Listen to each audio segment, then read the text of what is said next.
ఓరుగల్లు పోరు జోరుగా మారింది. గురు శిష్యుల మధ్య పోటీ రసవత్తరంగా మారనుంది. నిన్న మొన్నటి వరకు ఒకే పార్టీలో దోస్తాన్గా ఉన్న నేతలు ఎన్నికల బరిలో కత్తులు నూరుతున్నారు. ఆ పార్లమెంట్ సెగ్మెంట్ పరిధిలో కడియం శ్రీహరి, ఆరూరి రమేష్ ది గురు శిష్యుల అనుబంధం. అసెంబ్లీ ఎన్నికల తర్వాత ఆరూరి కమలం పార్టీలో చేరారు. ఆరూరి రమేష్ పార్టీ మారడాన్ని అప్పట్లో బీఆర్ఎస్ లోనే ఉన్న కడియం అడ్డగించిన కాలం ఆడిన కారణాలతో కడియం బి కాంగ్రెస్ కండువా కప్పుకున్నాడు. బీజేపీ ఆరూరికి టికెట్ ఇస్తే కండువా మార్చిన కడియం తన కూతురు కావ్యకు వరంగల్ టికెట్ తెచ్చుకున్నాడు. ఈ నేపథ్యంలో తమ విజయమే లక్ష్యంగా ఇరు వర్గాలు గట్టిగా ప్రయత్నిస్తున్నాయి. ఎస్సీ సామాజిక వర్గానికి చెందిన కడియం శ్రీహరి రాజకీయాల్లో చాలా సీనియర్. ఎన్టీఆర్ తెలుగుదేశం పార్టీతో పొలిటికల్ ఎంట్రీ ఇచ్చిన కడియం దాదాపు 40 ఏళ్లుగా రాజకీయాల్లో ఉన్నారు.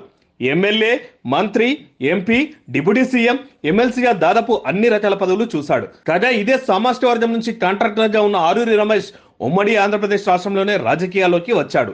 కడియం టీడీపీలో ఉన్నప్పుడు గురువుగా భావించాడు. అదే మర్యాద ఇచ్చాడు. తెలంగాణ ఉద్యమం వచ్చాక ఇరువురు నేతలు బీఆర్ఎస్ లో చేరారు. వర్ధన్నపేటలో ఆరూరి, స్టేషన్ జన్పూర్ నుంచి కడియం కాన్సన్ట్రేషన్ చేశారు. ఇరువురు ఇవే నియోజకవర్గాల నుంచి ఎమ్మెల్యేలుగా ప్రాతినిధ్యం వహించారు.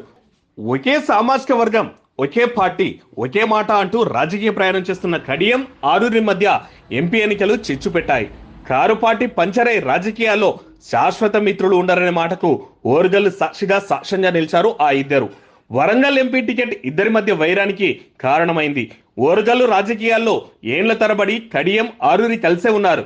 కానీ ఇప్పుడు ఎంపీ టికెట్ వారిద్దరి మధ్య పొలిటికల్ ఫైట్ కి కారణమైంది. మొత్తంగా గురు శిష్యులిద్దరిలో ఫైట్ లో పట్టెవరు సాధిస్తారో చూడాలి మరి.